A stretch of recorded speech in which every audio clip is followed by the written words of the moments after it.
Hello everyone, welcome to sqadia.com. I'm Dr. Sannan Rehman and today we're talking about the development of the ear.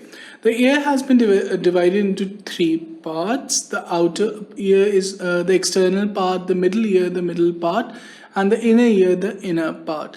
The separation between the external ear and the middle ear is the tympanic membrane. We'll take up these parts in different sections, hence the lecture has been divided into 5 separate sections.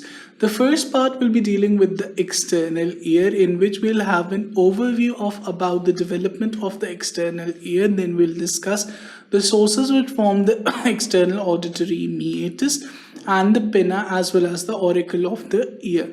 In the second section, we'll talk about the tympanic membrane.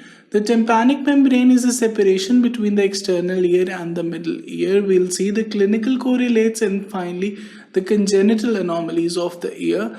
In the third section, we'll talk about the middle ear. We'll see what the middle ear actually has in itself, the ossicles. We'll talk about the development of the ossicles, the mastoid antrum and the muscles of the middle ear. And we'll talk about the pharyngotympanic tube. Now in the fourth section, we'll talk about the inner ear, which is the innermost part. We'll have an overview. Then we'll talk about the components of the otic vesicle, the saccule, the cochlear duct, and the organ of Corti, which are the organs of equilibrium.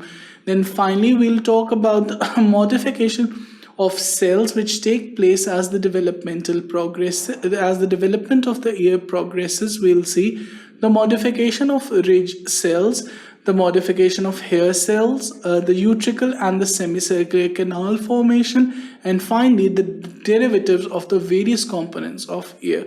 I hope you're excited about today's lecture. For further such lectures, keep watching sqadia.com.